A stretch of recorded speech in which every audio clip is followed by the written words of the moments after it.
and welcome. I'm Lubi, and I'm doing the Davenport Books Takeover. This is the closing, sadly. Before we get started, I just wanted to say a few words. I think most of us have heard yesterday about the Cute Community Radio and GI losing funding for the next year.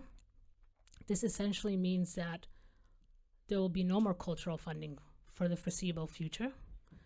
I am lucky enough to have known GI for the last several years. I'm lucky enough to see this place begin and what it has become now. Anything that GI does, he does with absolute heart. He's a connector, he's a builder. He's giving so many people opportunities. And it's a shame, you know, this is nothing new. And I hate to say that, but it's something that has to stop happening. It's unfortunate that the people who are holding the purse strings in this country are actually the minority. We don't realize that. You know, these are our taxpayer dollars. We're the majority. These monies do not go to our communities. They don't reflect our culture. And a place like this to go, unfunded is unfathomable to me. I think it's great that some of you are posting about how sad you are that this place is not going to be here next year. But I think it's more important that you actually show up in a tangible way, because that's still performative, in my opinion. I think it's good that you show your care, but there's a lot more that we can do to ensure that this doesn't close down, such as putting pressure on the ministry, talking to journalists, doing your research to see, is there a place like this in Bochum, much less in NRV? That should give you your answers. Everyone comes here on Thursdays and enjoys the place, but nobody understands the sacrifices are made for this to happen. Not only Guy, but the people he works with, even his family and his kids. Time spent here, the work he does here, takes away time from his life. So, yeah, I just wanted to say that. And I hope I hope you guys show up. So, let's start the evening. We're talking today as English as dissent, a second language as witness. This conversation is part of, as I said, English as dissent. For me, English became the language where I could begin to think freely, not the language of my childhood or mother tongue, but the one that allowed me to write without asking for permission. Our guest tonight, Peggy Kurka, her story enters that same question, but from another angle. In Das Blaue Kind, or the Blue Child, she looks at a life marked by silence, control, and survival, and finds a way to give it form in another language. Let me introduce Peggy to you. Peggy Kurka is an internationally sought-after hair and makeup artist and author. Raised in the GDR, she initially enjoyed success as a photo model. After the fall of the Berlin Wall, she moved to London, Paris, and finally in Hamburg. In 2019, Peggy Kurka participated in the Black Image Corporation exhibition at the Gropius Bau in Berlin. Her rhythmic, melodic writing style is reminiscent of songs carried by passages that are made tangible by this very rhythmic, sometimes mantra-like language. Das Blaue Kind is her first book and was published by Bastei Lübbe, right? What a name. So it traces Peggy Kurka's life growing up as a black child in GDR in a white adoptive family deeply embedded in the structures of the state. The book moves between different moments in her life to show how racism, family, and language shaped what could be seen, said, and survived. So Peggy. Hello. Thank you for being here. Hi. It is actually a... Thank you for inviting me. Yes, it's a real pleasure of mine.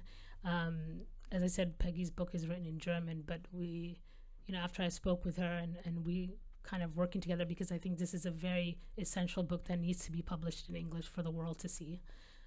It was very fascinating moving in it, and you'll understand why we are here together today. So in the book you write, for the first time, I was being heard. I think of the moment a second language starts to breathe through us. Can you talk about what moment of being heard meant to you, not emotionally, but also linguistically? And did English make that hearing possible for you? When I start writing my book, I had a moment where I couldn't go further because I was so afraid. I had I mentioned fear all in my body, and I couldn't know why. So I needed a coach, like a writing coach. Other writers told me that it can happen if you write autobiographic, that you need someone on your side to come through that, and also to find a position from where you want to speak through the whole book, because actually mentally you're moving and you have different feelings and different eyes on your own history. So I needed someone helping me to stay the same somehow. So I never had that before in my life because I'm not stable. I think nobody is. And so I had a person from Ghana. She's a healing lady. She is a flower healing lady. And I was with her on a call all the time, like 2 or 3 times a week. I was speaking to her through the whole year, or 1.5 years. And that was quite impressive to me because I could say things in English and I was not able to translate it back to German.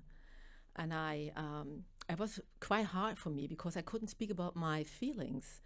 And when it came to German, even though my publishing house and also my agents, they said, "Oh, your words are so simple. That's nice." So, and I felt like, okay, probably this is what I can do very well, to speak like simple in a way of love or hope or hurtings or pain or whatever. And when I met Lubi and we start speaking about my book, she asked me for a translation in English. So I did a very simple thing. I put it into a KI and I just let it change back to what I actually wanted to say. And I could see it on the paper. So I started crying, and that was such a shocking moment because I actually felt maybe I couldn't say what I want to say. Maybe I'm wrong, maybe I'm not good enough, or maybe the whole story, right? Everyone knows it here. And I just felt like maybe I'm not poetic enough. Maybe I'm not deep enough. Maybe that was just a trying. Maybe I have to write a second book or whatever. So maybe I'm a beginner. So all that words I find for myself. And when it came to the translation, and it was just a very simple translation, it was not a proper literary translation, I started crying because everything was back there. Everything was there. And I really start thinking about what it is with a language. What is language, and what are you allowed to say in your language, and why is the language prepared like that? And that was quite a shocking moment for me. Great. I mean, that's we'll continue on. She'll explain a little bit more later how this came to be. Or actually, you can tell me now the story about when you started realizing that you had something to say. There was a story that was in you that needed to be heard. I believe is when you were surrounded by Black people for the first time in hair and makeup. Mm-hmm. Maybe this story would be interesting to talk about. I must say, as you said earlier, I grew up in a fostership in a white family, which I actually never named because it was my family, and that's all I had. And I just wondered once. I mean, I recognized that I was in an abusive family once, of course, but it took very long, to be honest, because I felt everyone lives like that. And I was already in my 40s that I start thinking, if I'm not healing, I probably hurt somebody else. I mean, of course, I know. I mean, everyone knows that it's a very common, believing You'd that be people say. surprised. I mean, You'd be I was. surprised. I hope so. I hope so. That if you are if you were a victim back in your day, so of course you are also doing this to other people in other faces and in other shapes and in other fields, but actually you have that habit in you. And I was so afraid that I'm going to do this to my son that I start thinking about it to have a deeper eye and a deeper view into my personality and my behaviors. And I could find something. I could find a lot. And yeah, so you were the catalyst. So you were doing the makeup, and somebody overheard you telling your story. And that was another story. Yeah. That was one day when I got called to do hair and makeup for a Italian brand, and it was just a call. I couldn't see the people, so I had no idea that they're all black. So I came into the studio and everyone was black, and that was quite a shocking moment. And I mean, I couldn't even recognize it as a shocking moment, but it was just like uncomfortable for me because I was getting used to go to white people's place, and I was forced to go to white people's place. So it's not that there was not black people around me. So, but I was like, don't do, just go there. And my whole system was like so overreacting. That was quite I mean, it was beautiful on one hand, and I felt immediately my life will never be the same from now on. And it wasn't. And so I met Meg Fawkes, the one I'm speaking about in my book as well. And that was, I mean, I couldn't understand. I couldn't read the room. I had no idea if this is good or bad here. So my system was not prepared for that. That was such a shocking moment for me. And I could really feel the violence. So I came back home and I was crying a lot because I felt the violence, what people did to me first time. When you told your story and he was shocked to hear this, and he yeah, mirrored it back to you. And that was also a fact because I was speaking to the model. She that was quite a big moment for me because she's one of the rare black supermodels, and so we were speaking about like how was it to grow up in a white family, like with no friends in black, no family black, no one listens to you, no one understands what you feel like. So how was that for you? And I just felt like, what do you, I mean, I couldn't even answer because that was what it was. I mean, I didn't have the chance, and I was never allowed to complain about that situation. So then somebody else came by and said, well, yeah, my husband is the same. He grew up in France, in Paris, and also in a fostership with white parents, and he had the same. So we start speaking about that fact, but there was all kind of on the side. It was not a proper conversation. It was just, we were working on the set and someone walked by and then the other one walked by. So, but for me, like systemly, so my body was totally changing. So that was really, as I said, in a way uncomfortable and comfortable and mind-blowing and heart-opening, and I was like crying backwards. I always call it that way. So I just had the moments when no one understood me, when no one had a word for me, when no one had an eye for me, a heart for me. So I start to recognize all that situations. So that was actually the first moment in my life when I start realizing that I have to write the book. I have to do that. And English was kind of like the portal to be able to examine this. Also, if you ask the question that way, of course, yeah. I think that's what's fascinating for me. And I also believe like sometimes our languages restrict us, our mother tongues restrict us. So that's what I found fascinating, that the key to unlock everything that's happened to you, for you to reflect on it, you had to hear it speaking in a foreign language, or, in English, your language of your work, actually. And then you recognized, oh, what's happening here? And then the emotions got unlocked, and the memories you were starting to able to kind of sift through.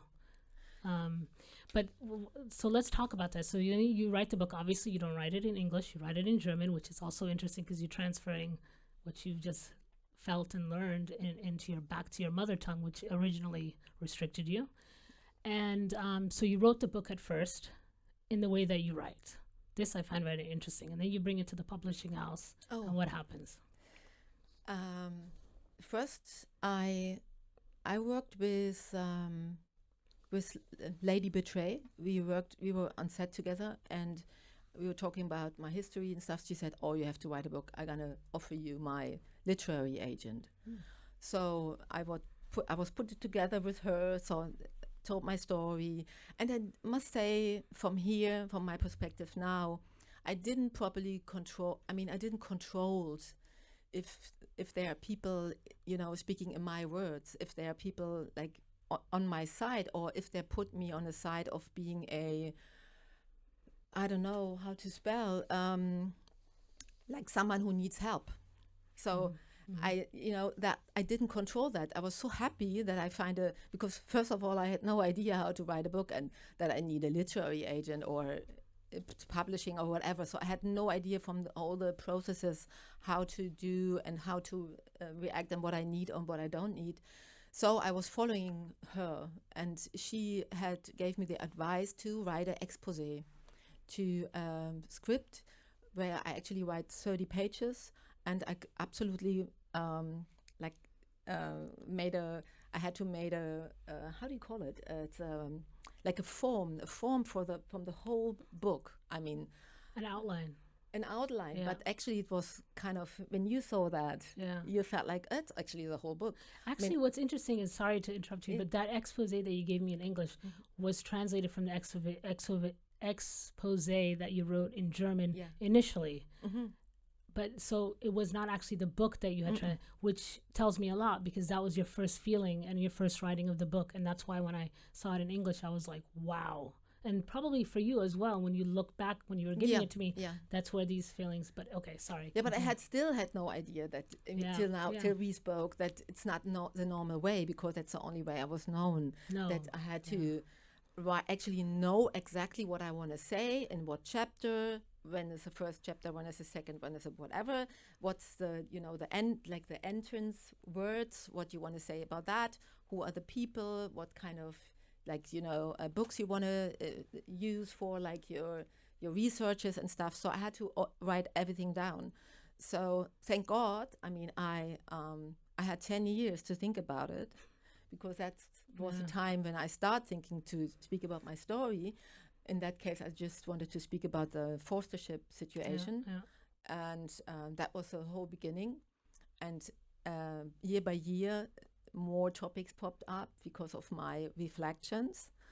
And when it came to that offer from the publishing house, I was ready. I mean, I was ready. I could read the book right now, so I could write it down. I was known what I want to say, and even though there was, of course, more topics popping up while I was writing, but first of all, I was known what I want to say. But it was quite hard work. I mean, because I had just 2 weeks or 3 or whatever to just bring that together. Yeah, but also they asked you to write it in the Western perspective canon, which is a plot, beginning, middle, and end. And I tend to find Black and Indigenous people don't write that way. We don't have a plot. It's just everything goes, circular back. There's no linear way of how we tell our stories. And that's also what I found interesting, because their expose was, I don't know, it's just so, it's more closer to that kind of writing. But then the writing that eventually happened in the book, you said you had to kind of change that to fit into the what they were looking for. Yeah. Your own story, you had to change. Yeah, but plus it was very important because it was the beginning of the Black Lives Matter times in Germany, or worldwide, but actually Germans was really the first. Yeah. And Germany was really the first time. Yeah. And which made me like kind of, being like, I felt proud, and I was like, yes, now. And I was really like positive and looking forward to a great future. So I was kind of really, so I really had that feeling. So I was like because I lived in that country without it for so long. Yeah. So I felt now we're in the game. Yeah. So I was like kind of pushed by that as well. And the capitalism behind it, let's be honest, right? Like, that's why we felt this, like, surge as well, right? It's, yeah. Yeah, so, and then I was pushed to, of course, speak about racism. I was not seen as a poetist or as a writer. So they want me to tell about the pain and the hard times and all that, because, I mean, that was something I wanted to do too.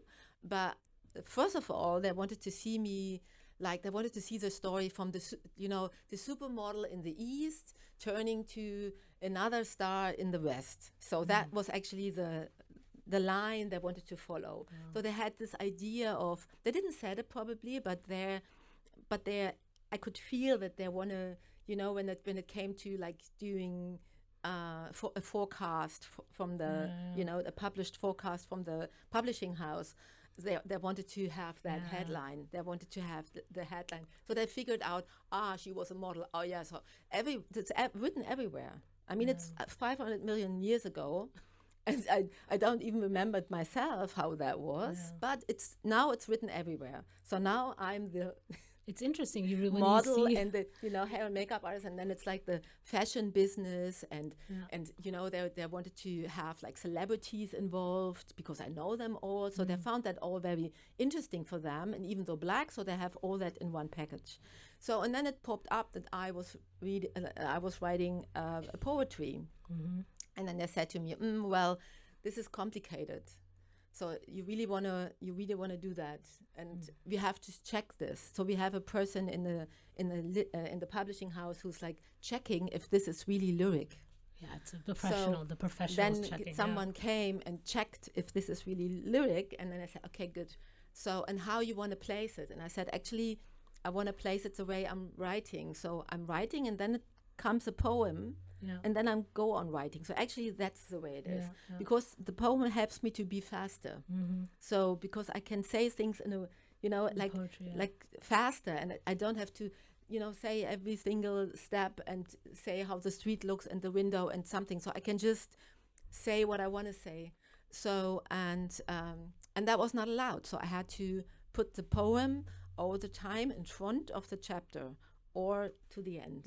So that was, like, and I think this is doing something to you when you're writing, when you got, like, put it in a box, and even though you're insecure and you have no experience in that, so you really feel like, okay, I have to do this, otherwise they're not publishing my book. So, and what happened in the end was that they didn't took me to the fairies.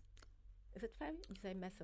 Yeah, the book fair. Yeah, the book fair. Yeah, they didn't hook me. So they said, "Oh, your book. Oh, we forgot your book. Oh." So, and then on the second time they said, I don't know, it was Leipzig or something. I don't know which one is first.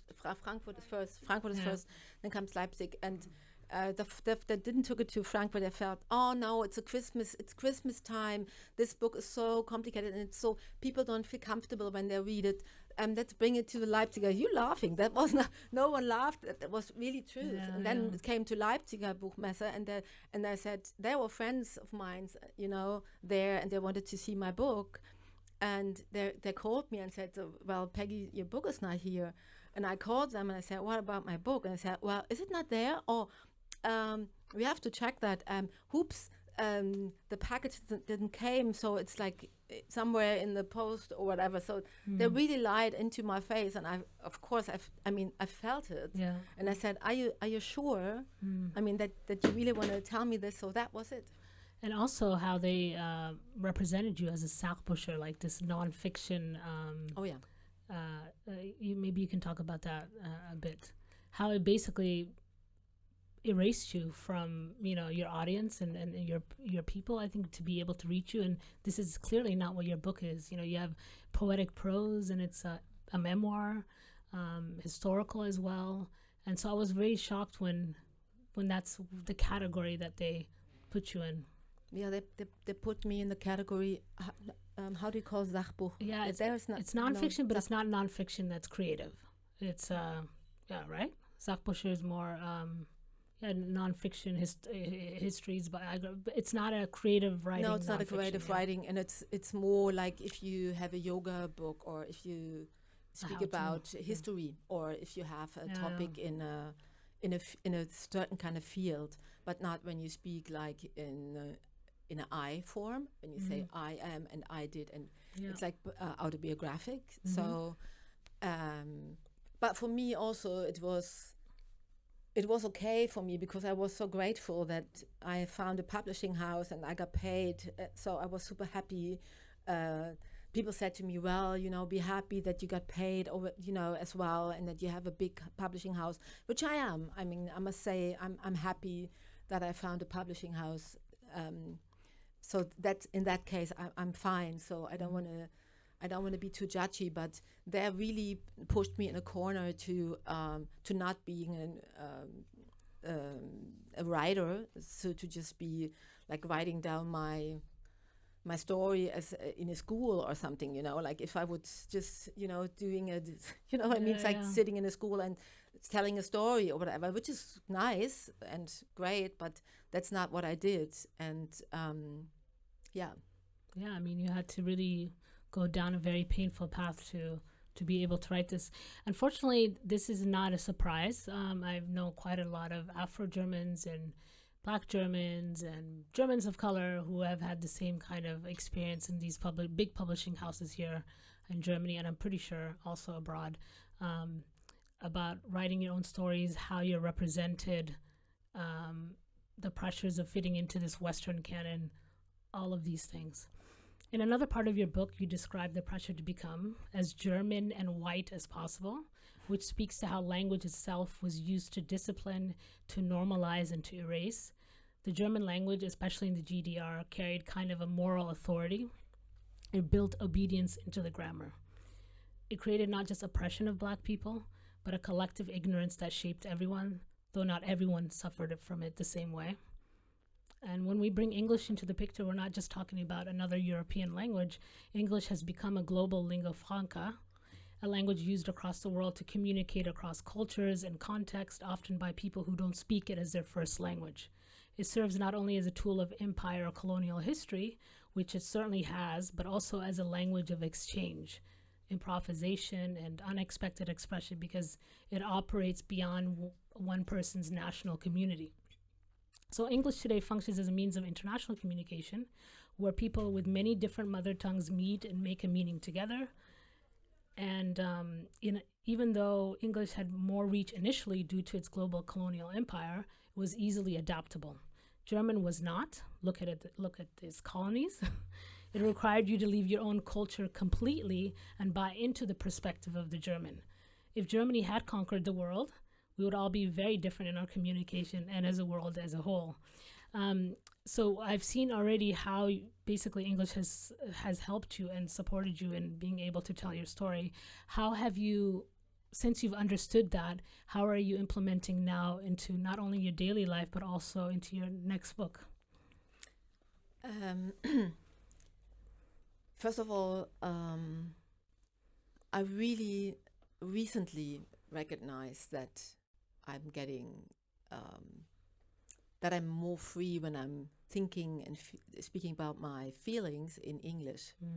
So even though English is not my mother language, and but I have the feeling that it's easier to say things and to speak about, like, in a very straight way about my feelings and about the situation where I'm in or somebody else is in, or my reactions of somebody, whatever. Everything has to do with feelings. I think it's easier to say it in English. Say the question again. Sorry. Yeah, so how are you, since you've understood that, how are you going to use this knowledge basically to write your new book, if English will play a role as it kind of did with the first one? What I do is I just figured out also recently that I first think in English and then I write down in German. So when it comes to my new book, I want to write about multiple personalities, which are created by racism and also by patriarchy, because I figured out a few sides of myself which are hidden, which I actually don't know that it's me. I actually felt it's part of somebody else's who speaks to me in meditation or in yoga or in any spiritual practice. And I just figured out that it's all me. It's nobody else. The others are somewhere else, but in that areas, it was just me. And I've created that habit because of the treatment I was receiving back in my days. I created different personalities. And these different personalities, for instance, are not okay with German. I mean, they're not, it's really hard to speak about it. It's really hard to speak about it with somebody else in German as well. Because you got immediately a, if I always said when I'm gonna speak to a doctor with that, so they're gonna put me in I don't know where, I mean, but because it's actually I think it's something which is totally normal after that. If you get traumatized, if you grow up like that, if you have to be white as a black person, or you have to be somebody else as a person itself without any color be spoken here. You just have to be somebody else. Of course, you start like sneaking out, and if you're creative enough, you find other personalities. And when you do it for a very long time, you don't find the entrance, the way back. Yeah, you don't find the way back. So it's just somewhere and hidden, and to bring them all together, that's what I'm doing now, and that's what I'm writing now. So I really want to in German, which is I think going to be really fascinating. A bit, because my first idea was like to take a psychologist with me, psychologist with me to help me to say it correct. Yeah, because that was what I had in mind for my last experience. Everything has to be correct. Wow. If it's not correct, so you're not allowed to say it. Yeah. So, and I had two women I was in conversation with about it, and I felt like this goes in a totally wrong direction, because I don't want to. I'm not a doctor, and that's not what I mean. So I'm speaking about the history of Germany. And it's speaking about, the not speaking history of Germany, what it means when you have to hide everything, what it's doing to people, to a country, to a community, when nobody is allowed to be the person who you are. I mean, I don't want to go so deep, in like a character thing, but it's just about like where you come from, where your ancestors come from, what you have, what side you live more. So, I was mostly out-counted because I'm a light-skinned African, but I have a very close relationship to my ancestors, which it just happened, even though I was with my white parents, I had that like going on underneath all the time. It was not, I had no idea what it is, but it was there. And when I started writing, it popped up more and more. And you also have even another layer. I mean, your parents were adoptive parents, so it's not even, there was nobody in that house that was your blood, right? No. Yeah, so you were completely on your own in a lot of ways. I must say, I know, I mean, till here, I know a few black people like grew up in a fostership and they had a good family. So it's not supposed to be a horror trip just because of that. So if you unhappy enough like I was to really have a very bad casting in that case, so it's a personal story, and the hard part in it was also that nobody was interested in that topic, that white people have no feelings for what you feel as a black person in a white room. So but I think it's not complicated, and actually you can be empathetic to just listen or something. And if this is not happening, so that was a fact in my family, so that's very hard. I think German itself is unique in this aspect because, I mean, I know a lot of people are mixed and have totally two different cultures, and it's not as it's not as strong as what I see when a German's mixed with somebody from another culture, because it's a language that basically dictates every fabric of your life. I say, like, maybe this is too strong for some people, but my kids are half German, so I can say. But I feel like when you are mixed with German, like you're living in like a gaslit body. That's the impression that I get. One side is gaslighting the other, because that's the side that has to, especially if you live here, it's taking over. Like that's how everybody has to be. And I think this is a particular kind of agony, that even if you're German, you won't have the chance to find yourself as freely, as openly within your own culture, much less if you're someone of color, So I think this is, since I've been here for 13 years, and I also, I just observe, this is just from my perspective, this is what I've seen. And people are like, it's the culture, it's the weather, it's this. But I really think for me, it's the language. The language is the first and foremost that, sets the tone here for everyone, because within the language there's erasure built in. It's the way things are said, it's the way that you're expected to be, it's the way that the tone, how you interact with your peers, the emotional civil rights language that's not even there, and so on. So there's no emotional language. That's true. I mean, I think everyone would follow that. If you say I love it, or I love you, or I love you, so that would be fine. If I say ich liebe dich, so it's something else. And I really wonder what that is. It's something else, because it's so strict, and it puts you already in a situation. It's not a gift when I say I love you to you, so it means that you have to do something to me.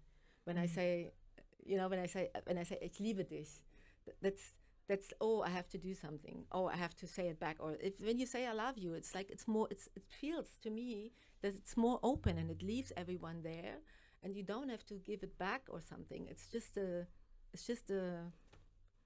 just send something out. It's nothing which is like putting someone in a tight box for loving back. Yeah.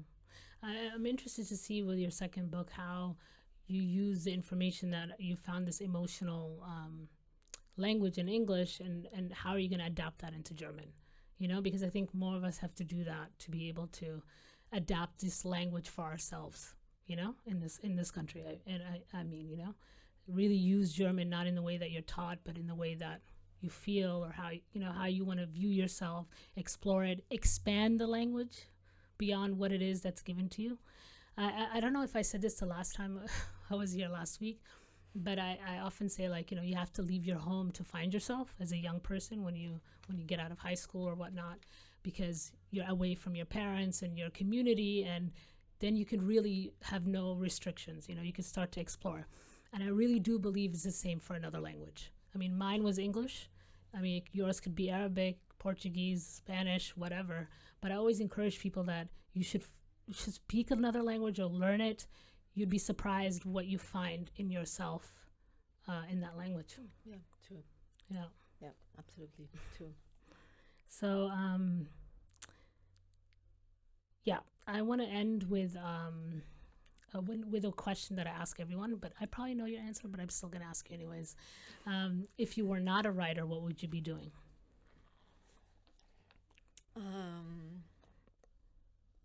I would. There are a few things. Yeah, I would like to work in a circus, Cirque du Soleil or something. I would love to do that, and I would like to be a dancer. Sometimes I saw the Rotterdam dance ballet or something like that. I don't know exactly what the name was, but something from Rotterdam. And I saw them dancing, and I felt like I really was so emotional, because I love that, working with the body. I really do that. I really love that. Maybe I do that. I mean, do it. It will inform your writing. So I want to end with a quote by June Jordan, if anybody of you knows the writer. And it goes, "The struggle to make a language of your own is the struggle to define ourselves." And maybe that's what we've been circling tonight, how we take a language that was never meant for us and make it to speak our lives.